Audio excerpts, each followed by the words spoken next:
Hello बच्चों, good morning.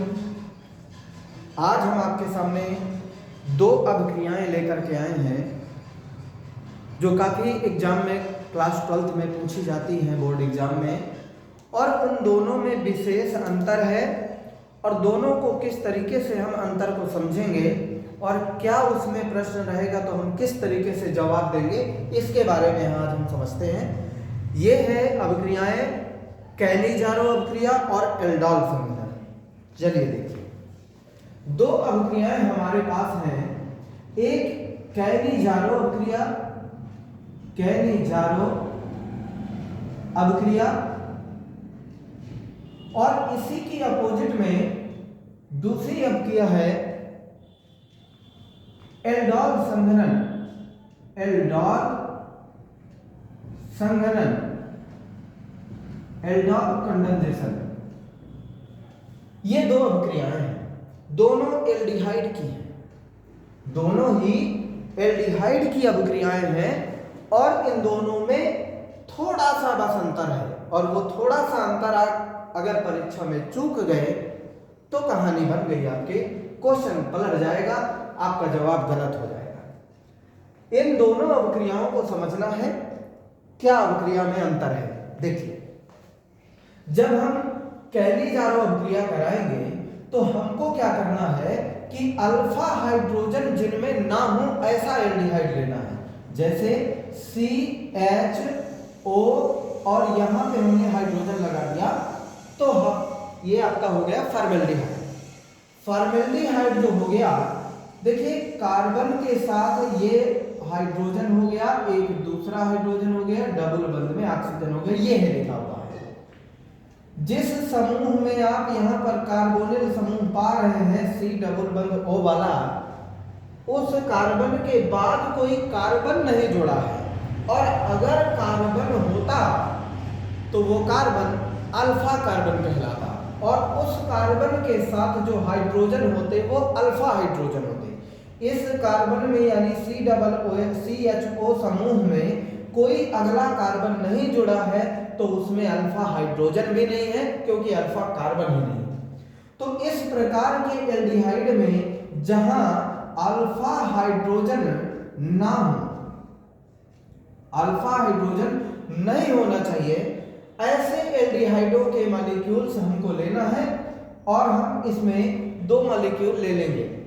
तो यहां पर हमारी अभिक्रिया होगी, ये अभिक्रिया सांद्र NaOH या KOH के साथ होती है। KOH अथवा में आप NaOH ले सकते हैं। ये अभिक्रिया KOH या NaOH से होती है। जब ये होती है इस प्रकार से अभिक्रिया, तो आपको यहाँ पर जो प्रोडक्ट मिलना है सोडियम का, यदि आप लिए हैं तो सोडियम का इस तरीके से COONA आपको प्राप्त होगा और दूसरा मॉलिक्यूल यहाँ पर आपको एल्कोहल का प्राप्त हो जाएगा OH। इस तरीके से आपको यौगिक मिलेगा। अब यहाँ पर NaOH वाला था तो Na का गए हैं, यहाँ पे देखिए H है तो यहाँ पे आपका H आ जाएगा और यहाँ पर आपको एक कार्बन वाला मेथिल एल्कोहल प्राप्त हो जाएगा, एक कार्बन वाला मेथिल एल्कोहल प्राप्त हो जाएगा।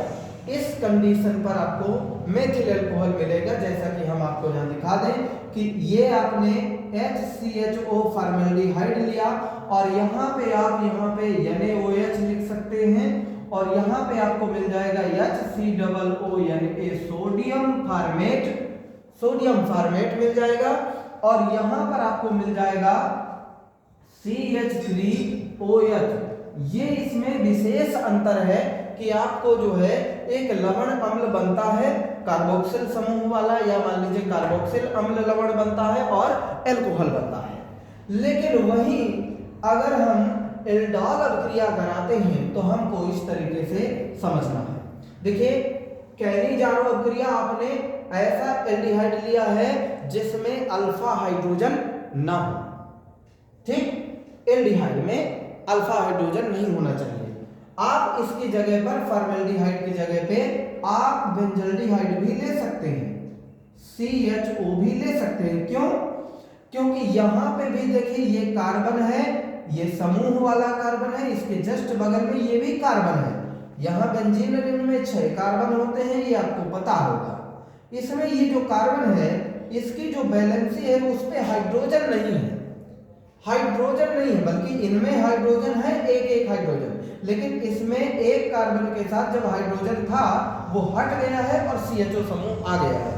इसका मतलब इसमें अल्फा कार्बन पर हाइड्रोजन नहीं है, इसलिए हम बेंजल्डिहाइड में भी अभिक्रिया करा करके हमें एल्कोहल मिल सकता है। चलिए देखते हैं, आपको जो है ये एल्डिहाइड में किया अभिक्रिया जिसमें अल्फा हाइड्रोजन नहीं है, लेकिन दूसरा वही आप जो है एल्डॉल संघनन में आप ऐसे एल्डिहाइड या कीटोन लेते हैं, वहां हाँ कीटोन भी हो सकता है, एल्डिहाइड या कीटोन लेते हैं जिनमें NaOH तनु अम्ल या तनु क्षार की उपस्थिति में अभिक्रिया से एल्डॉल बनते हैं।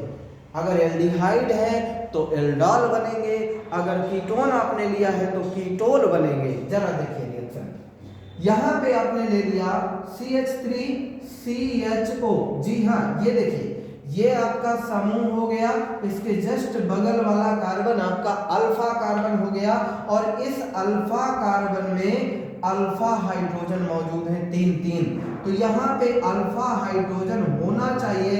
ऐसा आपको एल्डिहाइड लेना है, यहाँ पर भी 2 मॉलिक्यूल लेना है, तो 2 मॉलिक्यूल आप ऐसे न लेकर के यहाँ पर हम दिखाते हैं।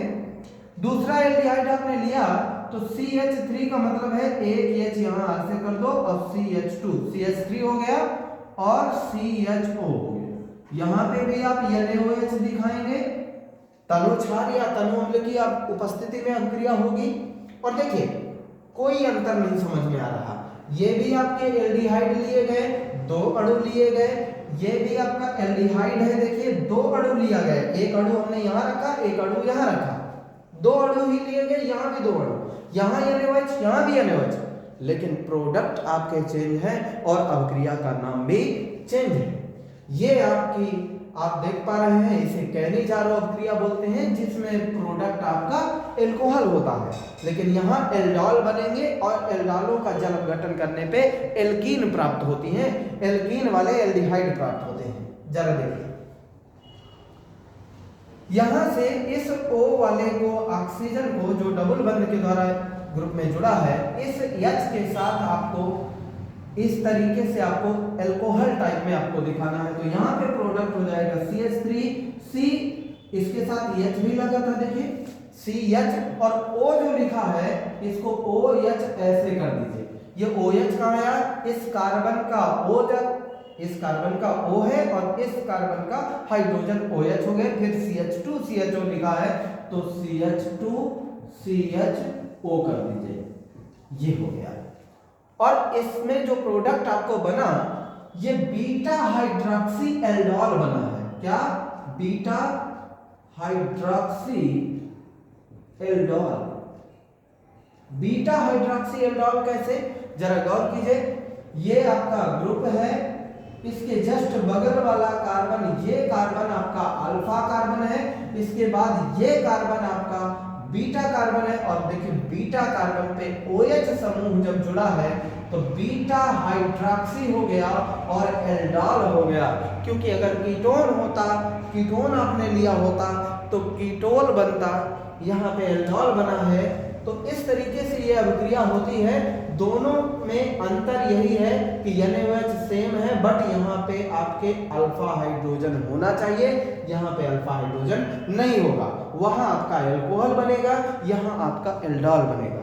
तो ये अभिक्रिया एल्डिहाइड और कीटोन दोनों में हो जाती है। हाँ, एल्डिहाइड और कीटोन दोनों एक एक अणु भी ले सकते हैं जिनमें अल्फा और अल्फा कार्बन में अल्फा हाइड्रोजन होने चाहिए। तो अल्फा हाइड्रोजन जो मौजूद है तो एल्डिहाइड और कीटोन भी आपस में मिलकर के एल्डॉल बनाएंगे, जो मिश्रित एल्डॉल कहलाएगा, मिश्रित एल्डॉल कहलाएगा। तो ये आपकी 2 अभिक्रियाएं थी, बहुत ही फेमस है और एग्जाम में बहुत ज्यादा पूछी जाने वाली होती है। ठीक है, थैंक यू।